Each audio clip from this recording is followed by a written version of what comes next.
नमस्कार. पद्मविभूषण बाबासाहेब पुरंदरे स्मृती व्याख्यानमालेच्या चौथ्या पुष्पाच्या निमित्ताने जमलेल्या सर्वांचं मी स्वागत करतो आणि मी विनंती करतो की आपले वक्ते आदरणीय विक्रम संपतजी आणि आपल्या सगळ्या समितीच्या वतीनं छत्रपती शिवाजी महाराज आणि बाबासाहेबांना पुष्पार्पण करा.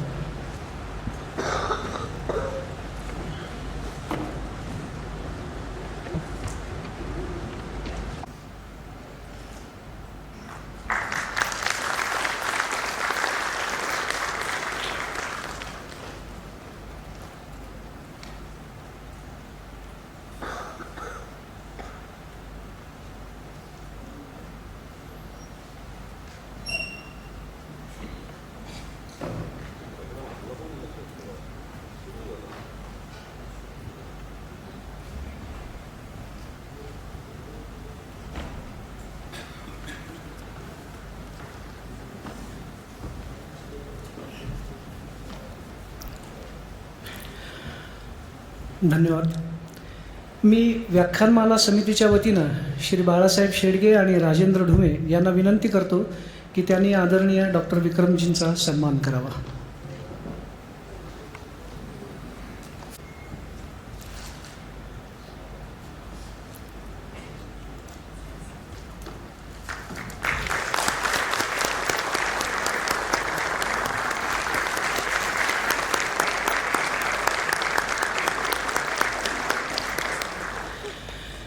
मी बाबासाहेबांचे ज्येष्ठ चिरंजीव श्री अमृत पुरंदरे यांना विनंती करतो की त्यांनी राजा शिवछत्रपती पुस्तकाचे खंड देऊन डॉक्टर विक्रमजींचा सन्मान करावा.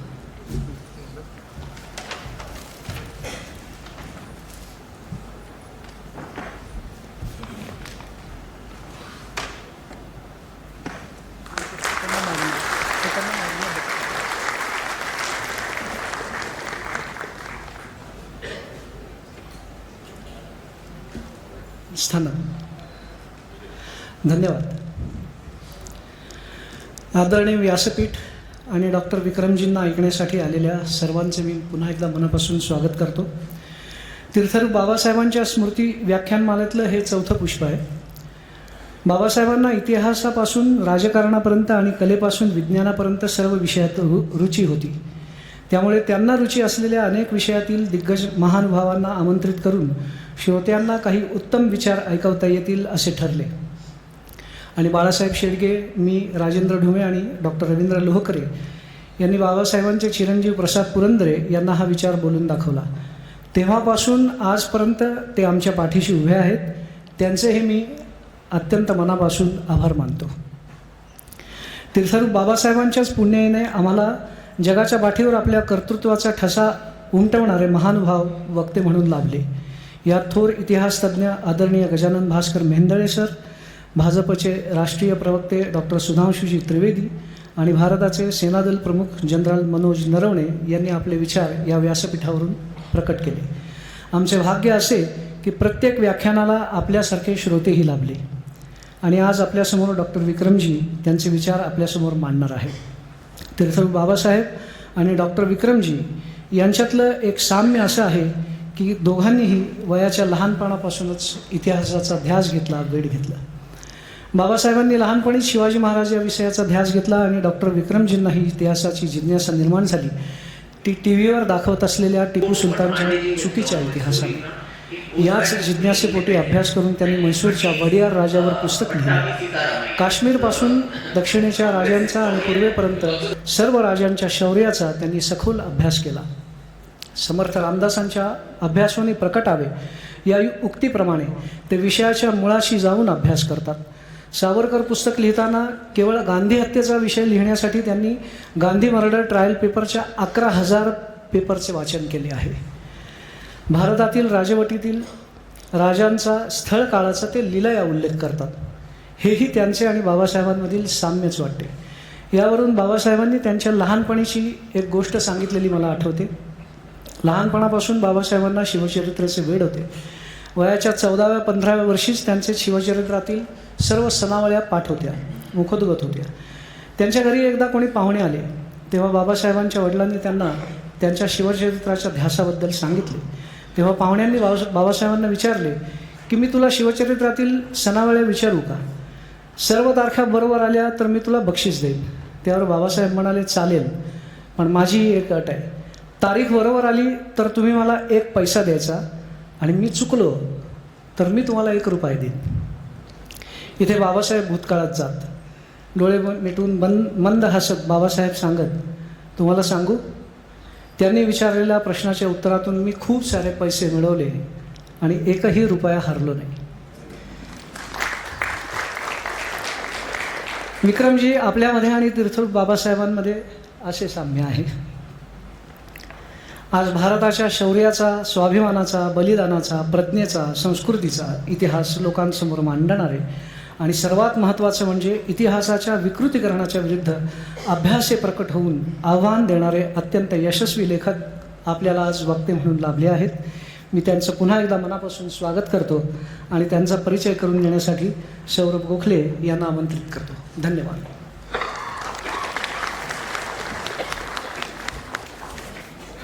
नमस्कार. खरं तर सरांनी आत्ता विक्रमजींची ओळख करून दिली आहे, पण माझ्याकडे हे काम आहे त्यामुळे पुन्हा एकदा त्यांच्या कार्याबद्दल सांगणार आहे. तुमचं सर्वांचं पद्मविभूषण बाबासाहेब पुरंदरे स्मृती व्याख्यानमालेत मनपूर्वक स्वागत. जसं सरांनी सांगितलं, आज हे व्याख्यानमालेतलं 4थं पुष्प. अनेक मंडळी सध्या आपल्या सोयीनुसार इतिहासाचं पुनर्लेखन आणि चिरफाड करत असताना आपल्याला खरंच मनापासून ऐकावेसे वाटतात ते एखाद्या खऱ्या इतिहास अभ्यासकाचे विचार. असंच एक अभ्यासू व्यक्तिमत्व आज आपल्यासमोर इथे व्याख्यानमालेच्या निमित्ताने आलं आहे. अनेक मोठ्या मल्टीनॅशनल ऑर्गनायझेशन्समध्ये चांगल्या पदांवर काम करणारा हा माणूस खऱ्या अर्थाने रमला. तो इतिहास अभ्यासात, संगीतात आणि लेखनात. 2008 म्हैसूरच्या वाडियार राजवंशाच्या लिखाणापासून त्यांनी सुरुवात केली आणि त्यानंतर 2012 गौहर जान यांचं चरित्र त्यांनी कागदावर उतरवलं, ज्यामुळे त्यांना साहित्य अकादमी युवा पुरस्काराने सन्मानित करण्यात आलं. 2013 भारतीय संगीतातील ज्येष्ठ वीणावादक एस बालचंद्र यांचं चरित्र त्यांनी लिहिलं आणि 2013 नोकरी सोडून त्यांनी मार्ग पकडला तो पुन्हा शिक्षणाचा. ऑस्ट्रेलियातल्या क्वीन्सलँड विश्वविद्यालयातून जनजातीय संगीत शास्त्र म्हणजे एथनोम्युझिओलॉजी आणि इतिहास या विषयात त्यांनी PhD केली. 2015 तत्कालीन राष्ट्रपती प्रणव मुखर्जी यांनी त्यांना रायटर इन रेसिडेन्स म्हणून राष्ट्रपती भवन येथे नियुक्तही केलं होतं.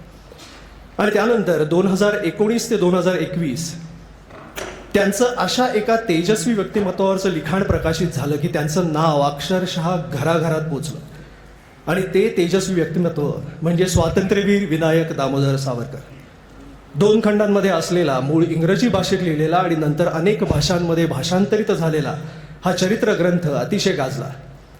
2021 त्यांना युनायटेड किंगडमच्या रॉयल हिस्टॉरिकल सोसायटीची फेलोशिप देऊन सन्मानित करण्यात आलं. 2022 ब्रेव्हार्ट्स ऑफ भारत हे त्यांचं काही दुर्लक्षित क्रांतिकारकांवरचं पुस्तकही प्रकाशित झालं. आणि मग त्यानंतर 2020 आपल्या सर्वांना माहिती की राम मंदिराचं काम सुरू झालं होतं आणि त्याबरोबर एक विषय गाजायला लागला होता, तो म्हणजे ज्ञानवापी. याच विषयावरचं waiting for Shiva the truth of Kashi's Gyanvapi हे त्यांचं पुस्तक 2024 अर्थमंत्री माननीय निर्मला सीतारामन यांच्या हस्ते प्रकाशित झालं. आणि त्याच पाठोपाठ October 2024 Tipu Sultan the saga of Mysore interregnum हे टिपू सुलतानच्या क्रूर व्यक्तिमत्वावर प्रकाश टाकणारं आणि तत्कालीन म्हैसूरच्या परिस्थितीवर भाष्य करणारं पुस्तकही प्रकाशित झालं. सध्या ही दोन्ही पुस्तकं अत्यंत गाजतात आणि जगातल्या अनेक बेस्ट सेलर याद्यांमध्ये तिची गणना होते. या सर्व पुस्तकांचे सिद्धहस्त लेखक, इतिहास आणि संगीत अभ्यासक श्री विक्रमजी संपत यांचं आपण पुन्हा एकदा मनपूर्वक स्वागत करूया.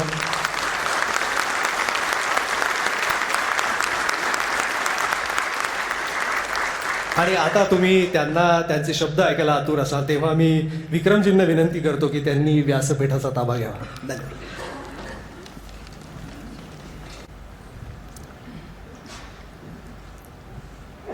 A very good evening, everyone. It's always a great pleasure, an honor to be in Pune. I always keep saying that the amount of love and respect and admiration, affection that I get in Pune is, I think, a million times more than what I get in my own hometown, Bangalore. And I'm truly grateful to all of you for this. I think ever since the Veer Savarkar books came in, I've almost got an honorary citizenship in Maharashtra. So I need to polish my Marathi, which is rather defunct. I claim to be half a Maharashtrian, given my mother was a Maharashtrian. But long years having settled in Bangalore, I think my connection with that side of my family has gone rusted. But I promise very soon I could speak as, if not as fluently as Saurabh, something close to that shortly. Now, it's a double honor, a pleasure, a privilege to be speaking at a podium, at a place that is dedicated to Padma Vibhushan Baba Saheb Purandare.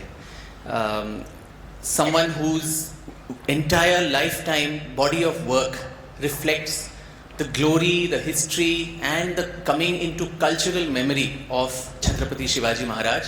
I deem it my blessing to be here, and I'm sure from whichever world he is in, he'll be blessing all of us as we're keeping his memory alive through this lecture series on topics related to history. I was doubly privileged to also hear the illustrious speakers who preceded me in this lecture series.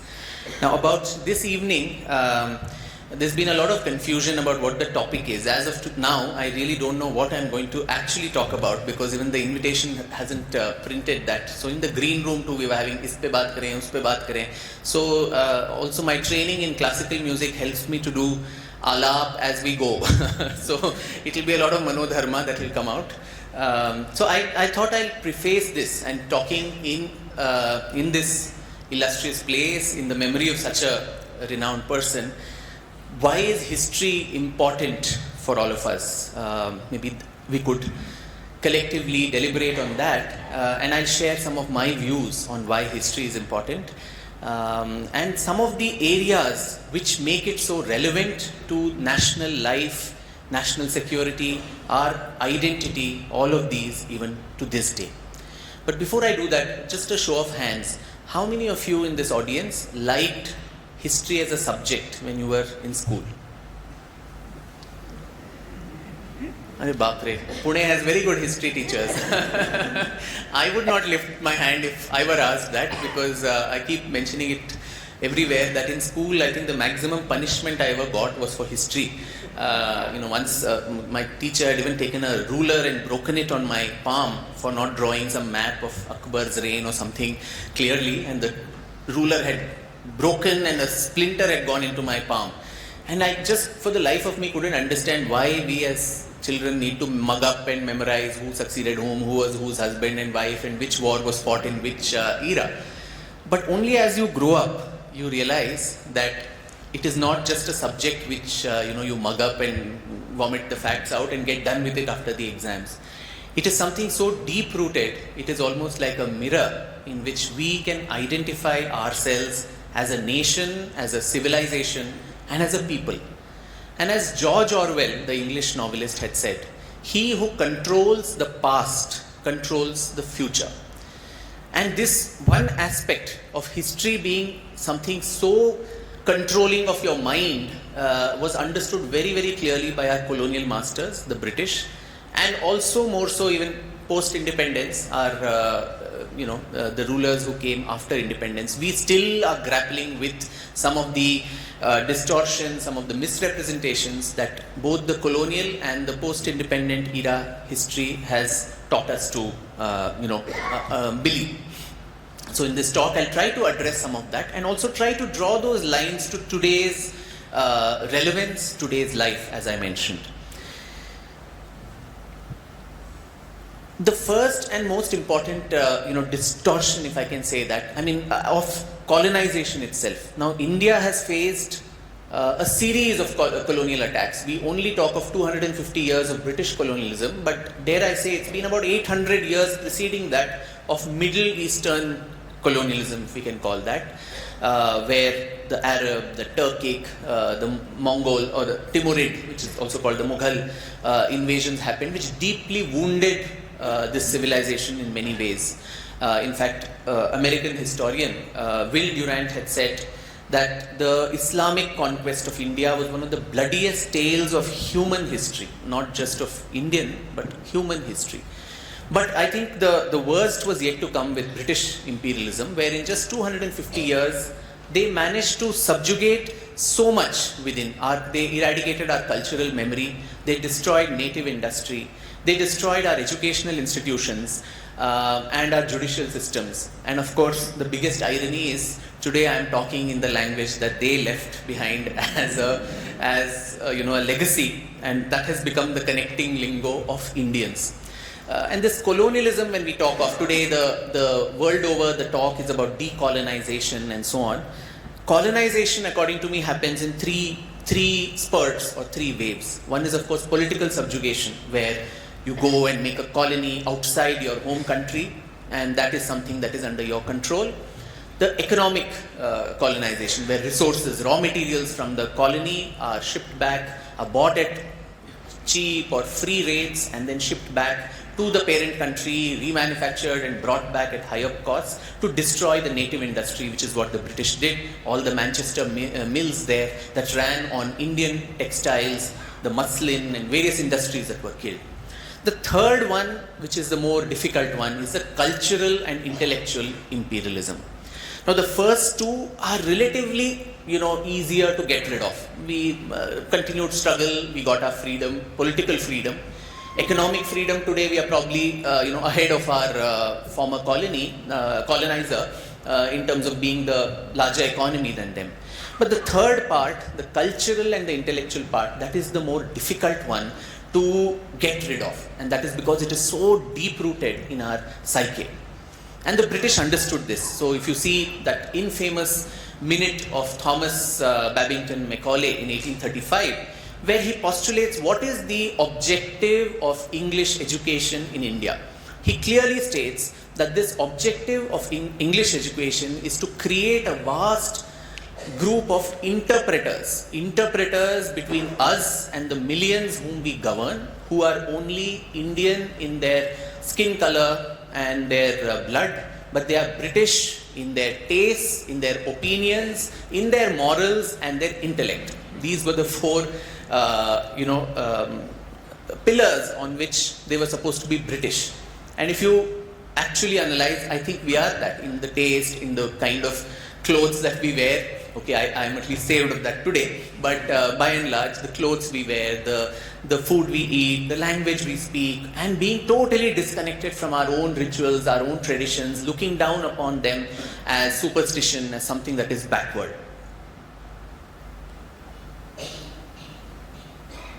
So in such a scenario where Thomas Macaulay, as I said, brought this view in English education, it was also followed up very closely with the way we were looking at our history. You had Scottish historian James Mill, who wrote in the History of British India, completely derogatory about Indian culture, Indian civilization, Indian religions. Even people like Macaulay, who said just one shelf of European literature is enough to wash away all the Sanskrit literature that has been written for thousands of years. Now, even Mill, in that 3-volume series of the History of British India, had these derogatory things to say. But it is a matter of great pride for all of us here in this city that the first counter to Mill's theories came from Maharashtra. You had, because India was of course a slave nation, you couldn't openly write a counter to what your colonial master said, but anonymously scholars from Maharashtra were writing these letters. The first Hindu, Hindoo, the second Hindu, the third Hindu, refuting point by point everything that Mill had stated. And it came, the large intellectual corpus of that came from Maharashtra, came from Pune. And so you had the spurt or the growth of the nationalist school of historiography, which later had such greats like Sir Jadunath Sarkar, R.C. Majumdar, V.K. Rajwade, Bhandarkar, so many others, who created this corpus. It is of course a great tragedy that after independence, there's only one monochromatic hegemony of a ideologically driven, the Marxist historiography, which doesn't give space for any alternative viewpoints and versions on Indian history. Now, this Thomas Macaulay and James Mill model of how we look at ourselves, our past, that manifests in multiple ways, particularly in the manner in which we look at our own past, our civilization. And I'll try to give a few examples about that. Now, Sir John Strachey, this gentleman was the one who was in charge of the education for young ICS officers, Imperial Civil Servants, the precursor of the IAS. And in his introductory lecture, he's supposed to always have this particular thing to the young officers and cadets, saying the first thing that you need to learn and understand about India is that there never is or there never was an India. So the civil service students had to learn that there is nothing called an India. Hand on heart, I mean, a lot of us educated Indians today too, somewhere subliminally believe that. In drawing room discussions, it comes up almost as a matter of fact that India was not even a nation. We were a set of disparate states fighting with each other, and it was the British that came and unified us. Till the British Raj came, we were not even a country. They gave us education, they gave us railways, they gave us hospitals, culture, all of it. So it was almost a ahistorical, an unnatural entity which was welded together to form this new element called the Indian state. Now, there is a difference between a nation state and a nation. Now, a nation state is defined by codified laws, by well-defined political borders, and borders can keep changing with time. Now, we know in 1947 how the subcontinent was. In 1971, it had a certain, swaroop which changed again with Bangladesh. Within our own country, about 20 years ago, there was one Andhra Pradesh. Now there are two borders there which divided to Andhra and Telangana, Uttar Pradesh, Uttarakhand. So borders can be drawn and redrawn. Laws can be amended and changed. But that does not define what is a nation. A nation is a larger sense of a common sense of emotional connection towards a common territorial and a cultural entity. And in that particular aspect, I think there has been a remarkable convergence in the views of our ancestors for millennia. And I'll just give a few illustrations to illustrate this particular fact. Now, those of us who do our rituals and so on, even in our sankalp, you actually proscribe the sacred geography where you're sitting and doing the puja. Jambudvipe, Bharatakhande, Bharatavarshe. So you are saying that the GPS has to know that this is the place I'm sitting and doing this puja on this particular day and nakshatra and all of those things. Now, a text which goes back, some say to 400 to 300 BCE, some say 9th century CE, immaterial, you have the Vishnu Puran, where very, very clearly it states, Uttaram yat samudrasya himadraschaiva dakshinam varshatad bharatam nama bharati yatra santati. The entire landmass north of the seas and south of the Himalayas, the snow-clad mountains, Varsha, in Sanskrit meaning country, that country is called Bharat and its children or santatis are called Bharatiyas. Now, there can be no clearer enunciation of what they meant by this sacred geography. Similarly, you see all the itihasas that we think of, the Ramayana, the Mahabharata, the Puranas, there too, the reference to the sacred geography is very clearly denoted. Not only that, the ethnographic composition of different groups in Bharat. The Mahabharat's Bhishma Parv, which is the 9th chapter, there are I think about 70 odd verses which talk in detail about all the provinces that were there, right from Kashmir to Punjab to Gandhara to Malwa to Vidarbha, Koshala, Kashi, Dravida, Karnataka, Telangana, which is also called as Kuntala, then the Chola kingdom, all of this, and the groups of people also who abounded this place. You had the Kiratas the tribes in the northeast, you had the Yavanas, the Indo-Greeks on the west. So very clearly this map, the mental map of what this geography was, what were the regions there, and who were the people who abounded this geography was very clearly denoted there. And similarly, several such documents, you can go to Varaha Mihra's Brihat Samhita in the 6th century, that also talks about this. Even foreign travelers who came, Hyun Sang and others who came in the 7th century, they call this land as Intu, the Hindu land, Intu, India, Al-Hind, all these words that started coming as people saw it. I mean, even if the British had to have, or all the other European companies, they needed to have an East India Company. Obviously, there was some entity called India which they came looking for.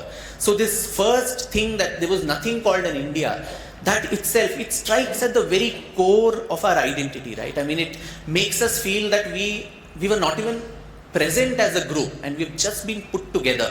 So that is the correlation to today's life and today's national unity, national integration and security too, where we say we are an ahistorical, as a famous leader says, we are but a union of states and not even a nation. So a nation and a nation state, I think that difference has to be very clearly demarcated. And the way the various pilgrimage centers and so on that were also there in India, you have the 12 Jyotirlingas, you have the 52 Shakti Pithas. These are not scattered only in one place. This is there all over India. Similarly, I think when the biggest example or the justification for that is the journey of Adi Shankaracharya. Starting from a small little village in Kerala, he need not have gone 3 times on a Digvijaya of the whole Bharat and established his 4 cardinal mutts at the 4 corners, Sringeri in the south, Puri in the east, Badri in the north and Dwarka in the west. He could have all done it in Kerala itself, if that was a separate country as the politics of today wants us to believe. He went all over these places, literally giving us a map that this is the geographical borders of India. And when he went from one province to the other, nobody stopped him and said, "You're a foreigner, don't come here." There was free passage for people to walk everywhere. And at the end of it, he capped it with a pitha at Kashmir, the Sarvajna Peeth, where the Adhishtatri Devta was Sharda and the Lipi is also Sharda. And so that's why the destruction of Kashmir, right from the 13th century, has been a destruction of the Hindu identity, of the Hindu knowledge systems, because once you destroy knowledge, that society gradually collapses anyway. So this map of India that people like Adi Shankaracharya have drawn for us, or these scattering of the Shakti Pithas, the Jyotirlingas, the Char Dhams, just see the beautiful manner in which they have fused not only a sense of patriotism, faith, also environmental consciousness, where everything from a mountain, a river, a forest, something that comes en route is also worshipped, and to, I think, deny that sense of parochialism. So if I feel my part of the country is the greatest, there are 100 others which are as sacred, if not more, than my own, part of the nation. So this convergence towards a common, cultural entity, a territorial entity, and that belongingness to that is what is a nation. And that's why many people, Bharat ek jeeta jagta rashtra purush hai, that they say. It's not just a geographical landmass. It is much more and beyond, which our ancestors have irrigated over centuries of their lived experience. So the very first fundamental foundation that is shaky, which is given to us, is this, that we are not a nation, and that we made it so for you. So that can be busted through so many references to our own scriptures and our own, historical epics. The second aspect that I would like to touch upon is, again, there is this African proverb attributed to Nigerian writer Chinua Achebe, who says, until the history of the hunt is written by the lions, that history will be, it will always glorify the hunter. So I think that is not more germane than any place than in India, because the history of India is written as a history of invaders who came to India. We all, remember all the battles that that India has faced, right from the Arab invasion, or even you go further back, all the Shakas, Hunas, Scythians and Indo-Bactrians, all of these people, to the Arab invasion, to the Turks, to the Mughals, to the Portuguese, to the Europeans, all of them, the British, the French, the Dutch, the Battle of Plassey, Battle of Buxar, Battle of Tarain, Battles of Panipat, the Anglo-Mysore War, Anglo-Maratha War, Anglo-Sikh War. What is the common thing in all this long litany that we memorize in our books and vomit it in our exams? It is that India and Indians lost. Now today we are the only pre-Bronze Age era civilization that is still alive and kicking. Now there must have been some wars that our poor ancestors won also. Some amount of courage those poor chaps would also have put. So why is it that those details are never known to us? And so therein also lies, it's not just a story of some 8th century that doesn't matter. It directly impacts the way you look at yourself. Are you a nation of losers? Are you destined to be ruled by people from the outside? And this again was planted in our heads by our colonial masters by bringing that myth of the Aryan invasion theory. Saying your earliest ancestors, your earliest scriptures were given to you by people who came from the outside. So we, the British, are just a software update. We are a version 2.0, and it is in your niyati to be ruled by outsiders, and we would believe anyway the karma theory and say, it is probably true. And so you accept us as your destined rulers. But we continued that narrative even after independence, which is the bigger travesty. Because what the British did, they did. But we had a golden chance in 1947 to change that, which we haven't done till 2025, unfortunately. So even when you, as children, you would all have read in your history books about Muhammad bin Qasim and the Arab invasion of Sindh. How many of you would have heard of Muhammad bin Qasim and the Arab invasion? Almost everyone here. But we seldom are told that before this Arab invasion of 712, it took almost 60 years for the Arabs to come and attack and occupy Sindh. And in that preceding, right from 636 CE, you had attacks on Debal, on Bharuch, on portions of Sindh by the Arab armies, which were constantly defeated by this Hindu Raja there called Chacha, and later his son Raja Dahar. Finally, it was in 712 that, through stealth and through various machinations, Muhammad bin Qasim managed to kill Raja Dahar and, occupy Sindh. But just come to think of it, now after the death of the Prophet, within a matter of 75 years, you had the Islamic armies of the Caliphate going all over the world.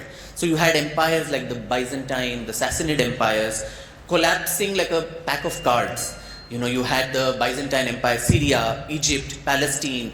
You had the Sassanid, territories of Persia, of Iraq. All of them becoming Islamic, complete Islamic, rule.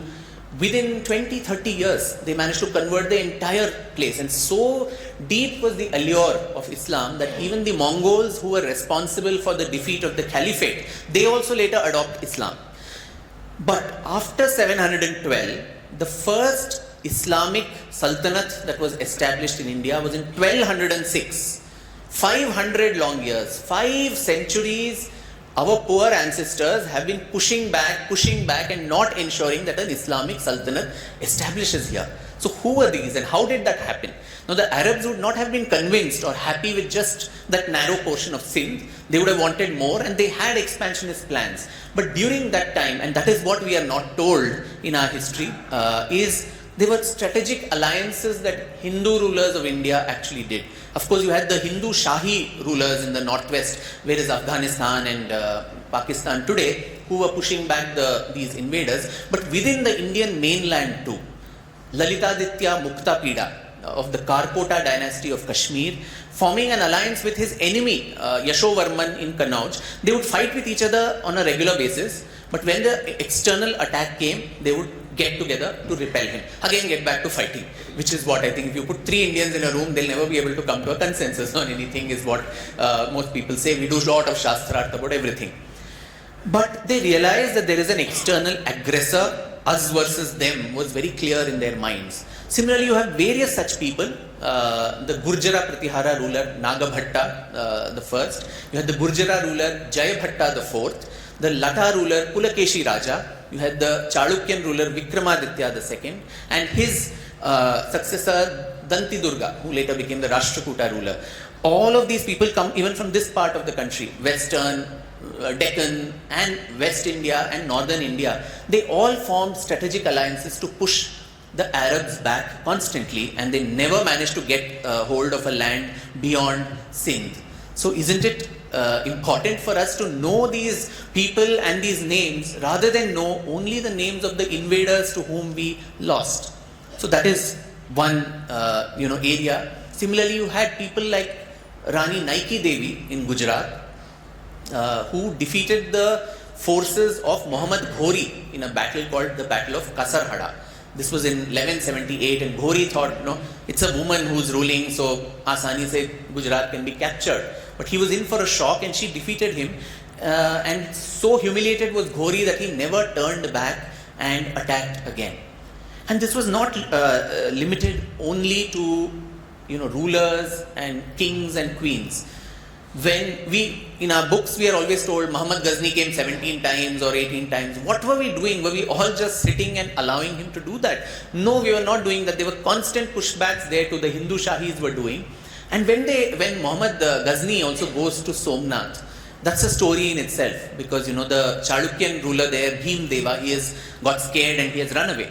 And he has an easy route from Patan to Somnath. And when he goes there, and this is written in Ghazni's own, contemporary chroniclers, who write that he was astonished to see 50,000 common Hindus, belonging to, mind you, all castes and communities, including peasants and others, who were taking their very rudimentary plough and whatever sickle that they had, hammers, to defend the temple. And it took Ghazni 3 long days to kill all of them and then enter the Garbhagriha. And then too it is said, again by the contemporary accounts, that the pujaris came to him and said, you are a lutera, you want money, so we'll give you as much money as you want, you take it and go away.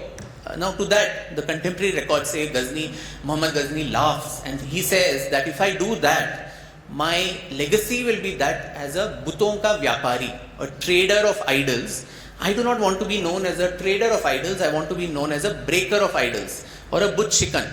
So just as PhD people prefix their name by a DR, so Sikandar butch shikan, so that is almost put to your name as a matter of pride that I destroyed so many idols. And though this is a part of the contemporary chronicles of the time, unfortunately in India we've had historians, including Professor Romila Thapar, who say that this attack on Somnath was not at all on theological grounds. Now, उनके खुद के contemporary records चीख के बोल रहे हैं, they are very happy, they are glorifying it. But no, I think they may not know the truth. We will tell you what the truth is in a post-truth world, from a contemporary political, extrapolation. That is the sad part which we see. So similarly, in fact, after he, breaks Somnath, he goes back to Ghazni, and on the way he loses his path. And it is said at that time, some fellow comes there masquerading as a tourist guide, saying, I'll show you the path. And he distracts them, takes them deep into some desert. And suddenly these people, they realize that ye humko ullu bana raha hai, let's find out what is he doing. So they catch the fellow and they ask him, and then he says, you destroyed our Devta, and so as a revenge, I wanted to take you into the deepest parts of the desert so that you could die out of thirst and hunger. Of course, that man is killed. But that consciousness that this is something so important to us and we have to take a pratishod against it, that was there not just for the kings and queens whom I'm mentioning, who formed alliances, but even for the common Hindus. So those who say Hindu identity, Hindu consciousness also came only after the British came. Now what were these people then defending? What were those 50,000 people of all castes again defending is a question that begs an answer. So similarly, numerous such heroes and heroines, I've written an entire book on that, so I won't go into it. People like Abbakka Devi there were 4 Abbakka Ranis in the state I come from, Karnataka, who defeated the Portuguese. Similarly, in Kerala, you had this man called Martanda Varma, who in this battle called the Battle of Kolachal in 1741, comprehensively defeated the Dutch East India Company. So if by some chance, if he had won that war, the Dutch had won that war, we would be speaking today in a different language, because the Dutch had colonial ambitions and they had a large sphere of influence from South Africa going all the way through Asia, going up to Japan and Southeast Asia. But in any other country, you would have Martanda Varma statues, maybe in every street square. Every child would be urged to learn about Martanda Varma. I just came back from Kerala. I think the Marxist virus there is so intense that I think even in people in Kerala don't know who Martanda Varma is. So a nation which is so divorced from its past, from its achievements, and I'm saying this not with a sense of jingoism, Mera Bharat Mahan, everything about our past is great, but these genuine, attempts of valor, of physical prowess and resistance that our ancestors put. A nation that is so divorced from it, how can it prepare itself for the future? The operating system, if it is bad, the hardware can be very good, but still, the computer will not be at its best capacity. So that is what I think is happening when it comes to us looking at ourselves. The third and a little problematic kind of presentation is the subjugation of, or the elimination, whitewashing of uncomfortable truths of our past. I spoke about Will Durant. I spoke about how the Islamic conquest was the bloodiest tale of human history. But since independence, somehow talking about these atrocities of Ghazni, of Ghori, of Timur, who in one day in Delhi killed about 1 lakh Kafirs, or Aurangzeb, or of Tipu Sultan, on whom I have a book, somehow talking about all of this is thought of as it will spoil social harmony today, it will cause discord among communities. So somewhere we are so deeply laboring under one misapprehension and a belief that identifying communities of today are identifiable by these invaders, and talking about it, the edifice of national unity, can it rest on the shaky foundations of whitewashed history? It cannot, and that is why time and time again, how much ever you whitewash it, truth has a way of finding its way out and coming out in the open. And so you will find in Sambhal, suddenly, temples are coming up. Somewhere else you dig, in the Chola bronzes are coming out in various parts of, Tamil Nadu. You cannot wish away your past. And that is what the governments of India after independence have unfortunately done. You have, of course, in Mr. Arun Shauri's book, Eminent Historians, very clearly he's catalogued it. Of course, he sings a different tune these days, but when he was more true to his conscience and to his craft of being a chronicler and researcher, he had brought out this circular from the West Bengal government, I think dated 1989, Jyoti Basu's government.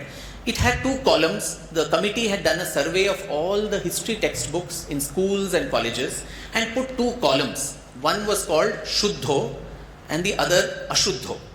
In the Ashuddha column, you had all this. Somnath was destroyed, the Aurangzeb destroyed, A, B, C, D, all of this. And the Shuddho had the remarks that this should be erased. This should not be spoken about. So by doing this, somewhere today you are saying, and I always labor this everywhere, that the Muslims of today are not responsible for the atrocities committed by these people, and they should not be held accountable to any of this. But the converse is also not true, that to make someone feel good, you need not have to whitewash something. By doing that, you are saying these people are hyphenable with those barbaric rulers. And we openly talk about British atrocities in India. That time we don't think, okay, if we do this, the Christians of India are going to get offended. We openly talk about Churchill being a mass murderer of 4 million Bengalis during the famine. That time this thought doesn't cross our mind at all. So why is it that only when it comes to this, we think that somewhere it's a sensitive topic? Why? I mean, people today need not identify themselves with that or valorize them or look up to them as their role models and heroes. And the nature and the extent of this whitewash, I mean, I just mentioned one example of what happened, the Somnath thing, which is brought out in a different way. I've mentioned this in several forums earlier and probably in Pune during the launch of that book on Kashi. Just that one illustrative example, I don't know whether it will make us angry, it will make us laugh, but Aurangzeb's, Masre Alamgiri, it clearly mentions that in April he sends a farman to all his officers saying all the evil temples and the sites of Brahmins in Kashi, in Multan, in Thatta, these need to be demolished. And 6 months later or so, in September 1669, there's a return letter written from Varanasi saying, as per the orders of Jahanpana, we have destroyed all the temples in Banaras, including that of Vishnath, upper branch of Vishwanath. Now this is a Samakaleen Dastavez. Now despite that, after independence, you had this famous scholar and a Congress leader who was also a governor of several states, a recipient of several awards from the Padma to the Sahitya Academy and several others, writing in a paper called Islamic Culture in India. He gives out his theory about why Aurangzeb destroyed the Kashi Vishwanath temple, and it's a fairy tale that is worthy of seeing how the subterfuge happens. So he says in this story, once upon a time, any history has to say which era, there is no date given. Once upon a time, Aurangzeb goes on a expedition to Bengal, and he starts from Agra and goes all the way to Bengal. First of all the documented biographies of Aurangzeb never mention that he went himself to Bengal. He only sent his senapatis. But theek hai, thoda poetic license, you give that to this man. He went. So on the way, this Banaras comes. So, and in his entourage, there were lots of Hindu Rajput Rajas and also their wives, the Ranis from Rajputana. And they all go and say, Jahanpana, this is such a sacred space for us. So can we stop here tonight and worship Vishwanath and go? And Aurangzeb, being the golden-hearted secular emperor that he was, said, "Acha chalo, aap puja karke aa jao." So we stopped there. And the third, discrepancy, the Rajas who asked permission to go and do the puja, they themselves do not go to worship. They send their Ranis instead. And these Ranis of Rajputana, they go alone without any bodyguards, soldiers, nobody to accompany them. No, they all go and then dip in the Ganga, go and worship Vishwanath and come back. And then there's a head count that is done. And there is one Rani who goes missing, which is the Rani of Kutch. And Aurangzeb is obviously enraged. He sends all his soldiers, "Dhoond ke nikalo, where is she?" They search everywhere, he is not to be found. Then typical, 1950-60 Bollywood film scene. The soldiers go, they touch one of the walls of the Garbhagriha of Vishwanath and the wall slides. The sliding wall, and then wahan pe niche there is a surang marg, and in that they go down and then they see this poor Rani sitting there, without her clothes and without her ornaments and crying. And obviously they ask her what happened. So no prizes for guessing. The culprit is always the wicked Brahmin. So he says the Brahmin priests here, they molested me, and that is their normal practice. Whoever rich pilgrim comes here, they molest them. If it's a woman, they rape them. This is a common practice, and they do it right under the Garbhagriha. So the Rajas are so incensed, and they go and tell Aurangzeb that this is a place of Saturn, so don't let this, just break this temple. And Aurangzeb just doesn't want to do it, but so much public pressure. No, you can do it, ek dhakka aur do. So that is how Kashi Vishwanath Mandir apparently was destroyed by Aurangzeb, according to this man called Dr. Bishambar Nath Pandey. Now this Pandeyji's story, now in which Rani was actually found by Aurangzeb's soldiers in Mathura, in Somnath, in Multan and all the other temples, uske liye alag-alag manohar kahaniyan you have to write, which is a job of a historian of those times. Now, in history you say anything, I was born on such and such date, they'll say source dikhao. So for everything there has to be a citation. So if you go to what Pandeyji has drawn this story from, it goes back to pre-independence, 1930s, Pattabi Sitaramaiah, the Congress historian. He was also the president of the Indian National Congress. He's written on Congress history. Now he, in one of his books, Feathers and Stone, now in that he talks about this particular Kutch Rani episode. And he says, I had a very good friend who was in Lucknow, who knew a mullah in Lucknow, and this mullah had a manuscript in which this particular episode has been documented. Now this friend died, and so I could not contact that mullah and get the manuscript. But then this story is sarvavidit hai, sabko pata hai ki aisa hua hai. It's very popular in Lucknow, in UP and Varanasi. And this is unknown friend का नाम नहीं है, मुल्ला का नाम नहीं है, manuscript का भी नाम नहीं है. Still this one thing has been told by someone in the 1930s the same lie can be repeated again and again and again with citation loops that are there. The circular referencing mafia, that is, I will tell one lie, then you will write this quoting me, then that person will write another thing quoting both of us. वो कहावत है ना, that when you are, that by the time the truth has actually tied its laces of its shoe, the lie has actually gone 3 times of the world and done a parikrama and come back. I think so many aspects of our history have been in that fashion. It fills you with rage to see the impunity with which these people can go to talk about all this. We saw that during the Ram Mandir agitation, the kind of historians who came and lied in court. People lied in court, including, and I shall name them, people like Professor Irfan Habib, who in court on testimony said that on 6th December when the structure fell, there was a huge inscription which is supposed to have fallen called the Vishnu Hari inscription. Now, the Vishwa Hindu Parishad cited that because that had very clearly, this is Dasharath Nandan, Vishnu ka avatar, this was constructed in the 12th century. All those inscription details are there on that inscription. It was called Vishnu Hari inscription. So, Professor Habib attested in court that this was actually planted by the Kar Sevaks. So, it was not an original inscription.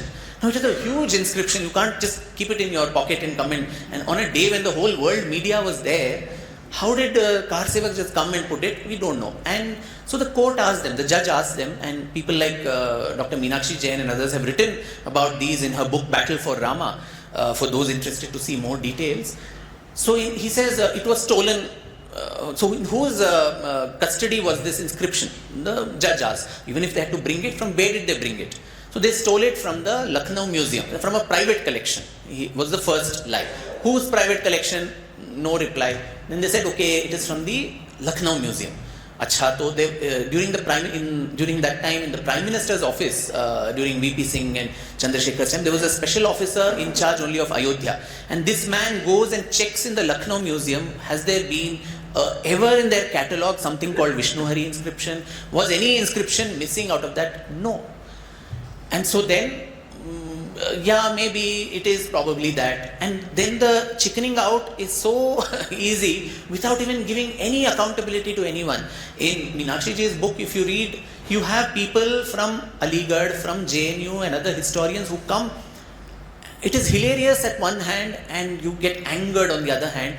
They say we are not a scholar of medieval India, we don't know Persian, we don't know Arabic, we don't know anything. We based our research, I'm not joking, we based our research on Times of India report.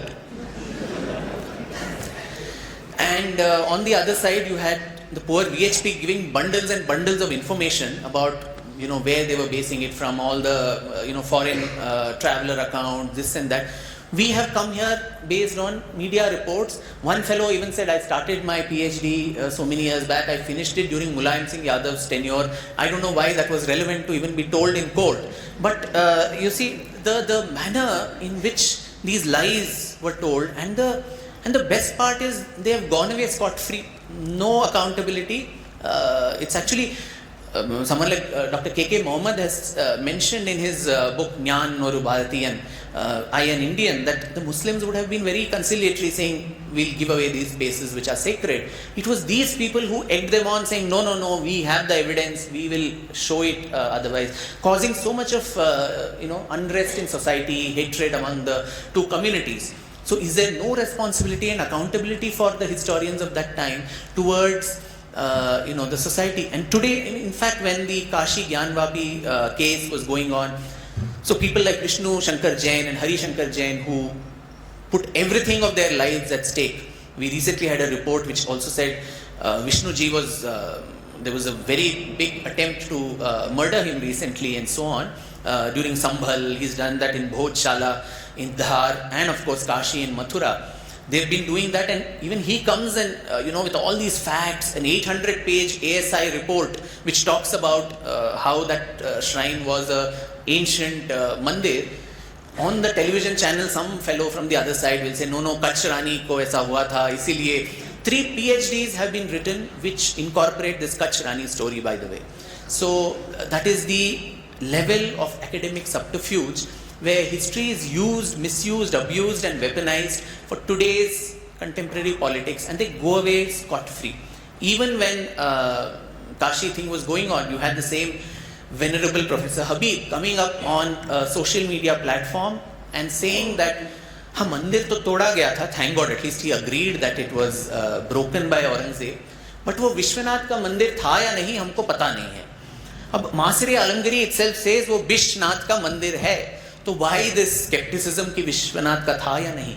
Because you can have that small little road, right? No, that was a Buddhist structure.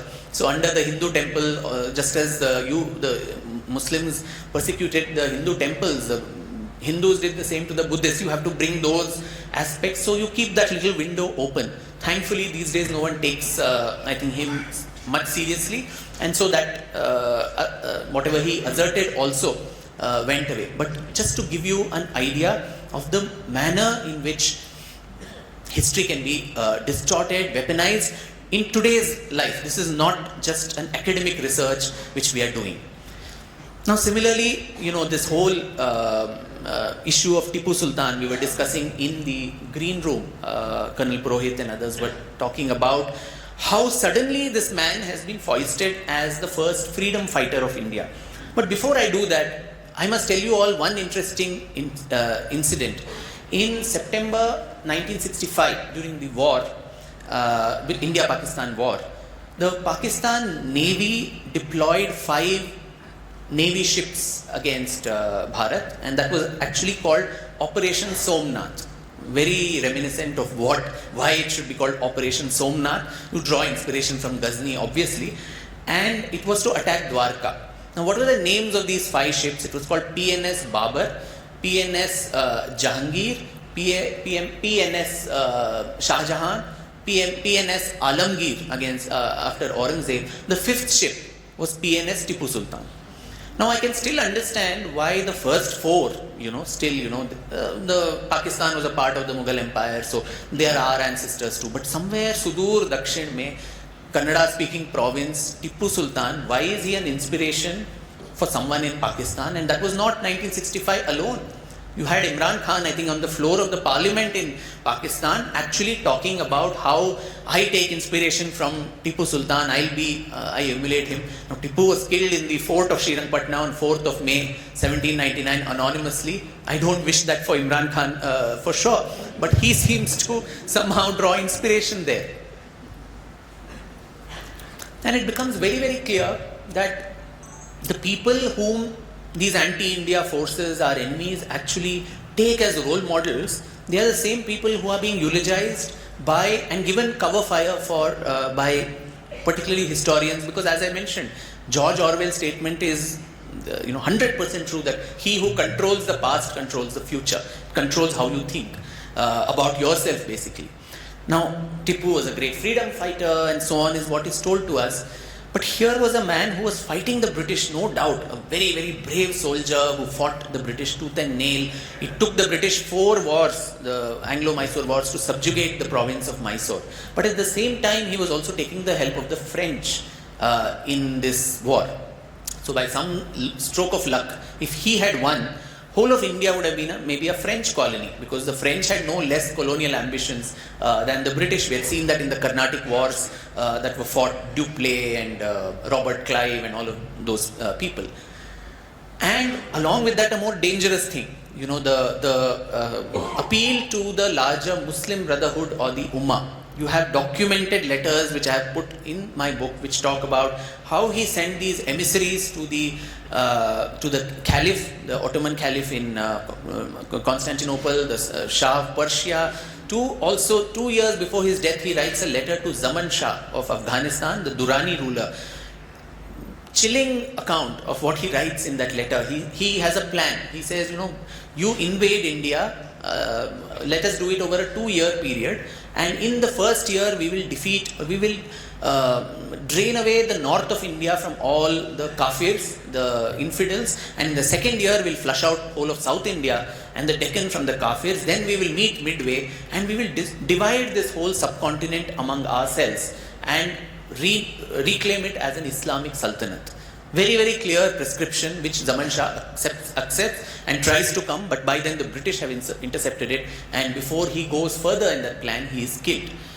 And during his 17-year rule, in several news channels, people were asking me, is Tipu the Aurangzeb of the South? I said, too much of a North Indian centric view of our history. Aurangzeb should be called the Tipu of the North, because he was probably more barbaric, because in the limited time he achieved more murders, more breaking of temples, churches, all of it. And those memories are not gone again. So all these things that I have been saying, these are not just academic historical accounts which have no relevance. What do we gain by knowing whom he killed or what he did?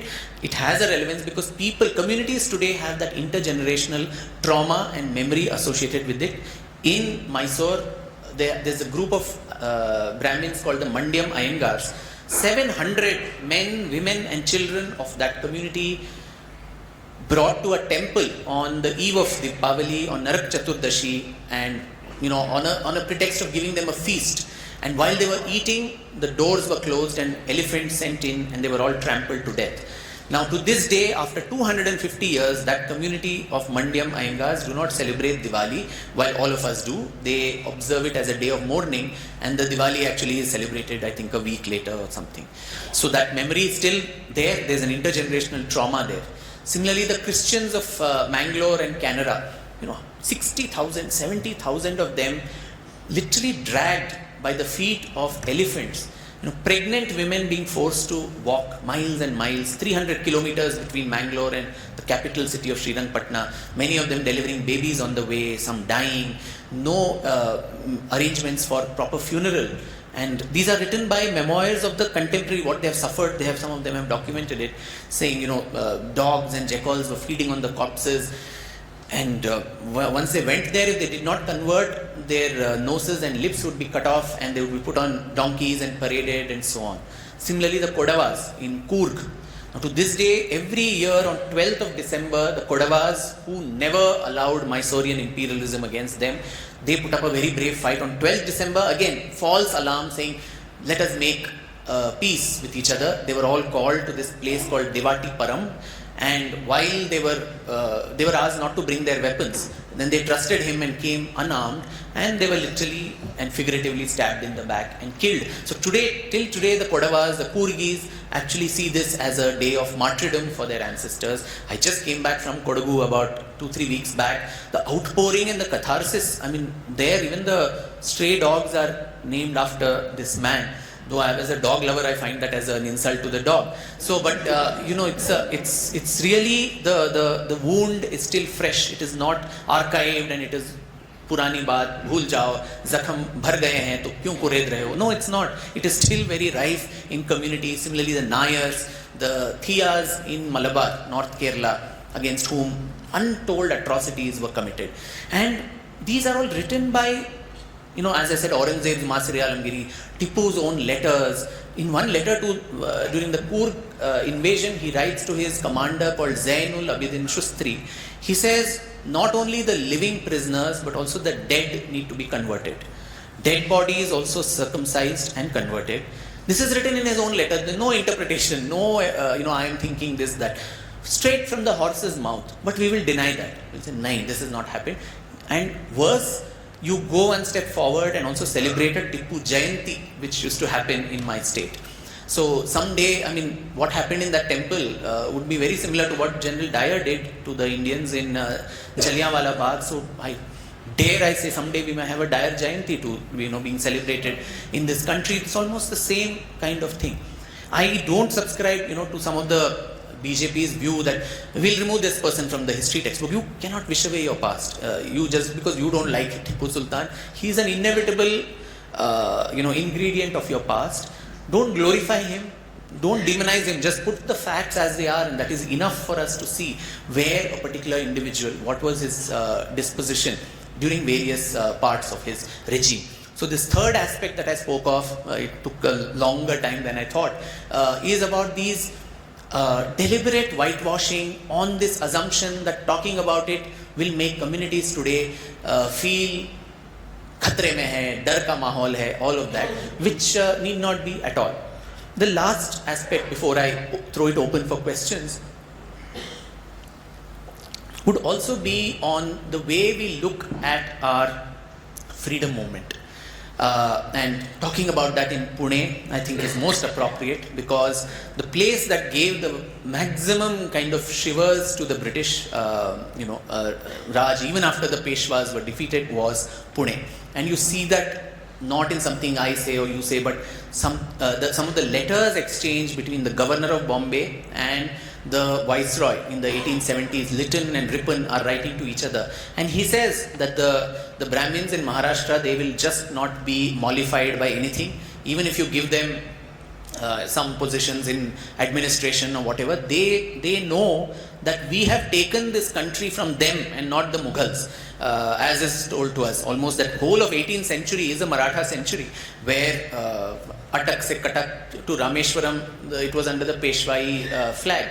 So they know, is what the British say, that giving them small positions in the army or something is not going to satisfy them. They want complete freedom. So how much ever you give them concessions, they will never be mollified. So be it the 1857 revolution, which had its seeds from people who were Maratha, Rani Lakshmi Bai or Tantya Tope and others, Nana Sahib Peshwa, to the Sashastra Kranti, the armed revolution, which later took root here with Vasudev Balwant Phadke and the Chafekar Bandhus, all of that. There is an unending stream of the armed rebellion, 1857 to 1946. At least, thanks to Swatantraveer Savarkar, the 1857 was rescued, and instead of calling it a Sepoy mutiny, Chota Mota Bagawat, which we, dismissed very easily, it was given a place of, prestige as the first war of independence, which he put. Unfortunately, 1946, which was which should actually be called the last war of Indian independence, which is still called the naval mutiny, which happened in Bombay. Because 3 weeks after the army, navy units, whether it was in Bombay, whether it was in Jabalpur, Madras, Karachi, they all went up in rebellion. 3 weeks within that, you had the cabinet mission plan coming to India to say, Mountbatten was literally said, from that wreckage, absolve yourself and come back as quickly as possible. Because the British were always mortified by a repeat of 1857.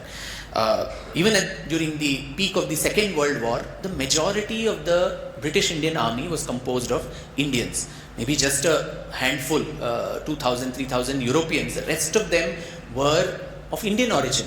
And this Sashastra Kranti, the armed revolutionaries, their philosophy was to recreate 1857. Even a small portion of the Indians in the army, if they are seduced towards patriotism, if they turn their back against the British, then the empire would collapse and the sun would set on the empire. That was the thinking, whether it was Veer Savarkar and the Abhinav Bharat that was started here in Maharashtra, or the Bengal revolutionaries of his contemporaries, Aurobindo Ghosh, Barin Ghosh, Praful Chaki, all these people.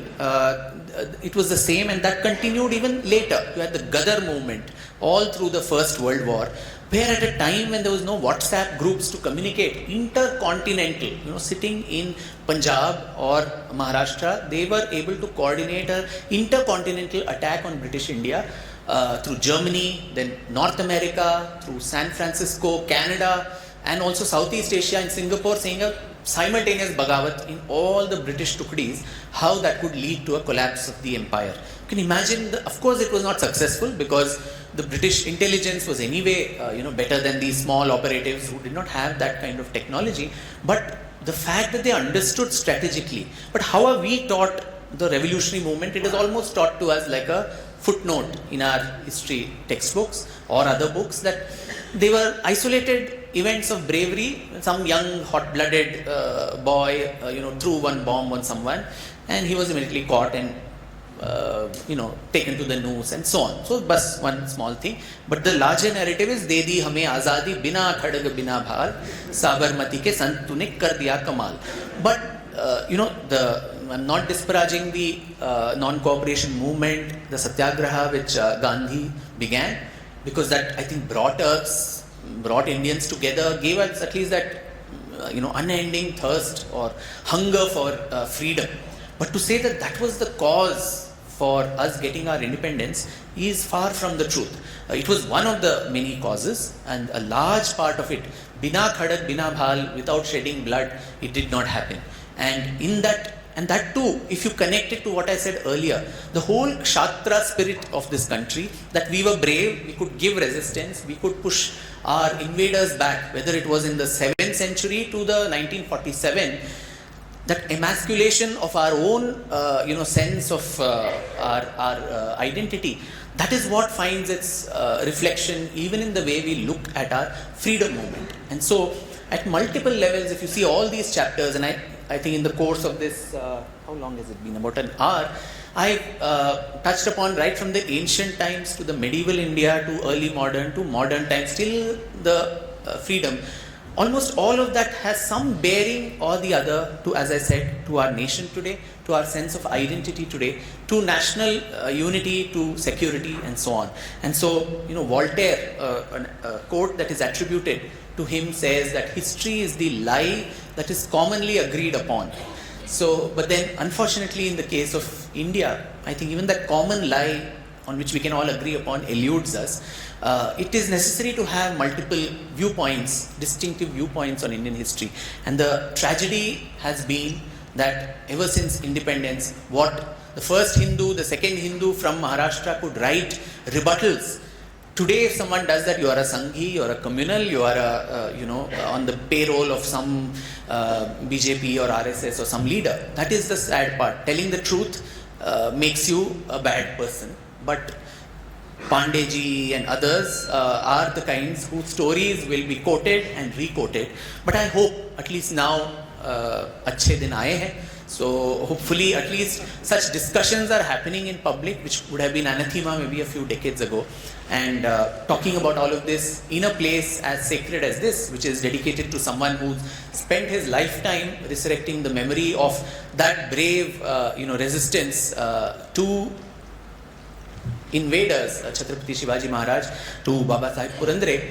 It is really a great honor, and thank you all for being such a patient audience on a Sunday evening to think and talk about history while you have 200 other better things to do. It's something that is truly creditable. Thank you all for listening to me.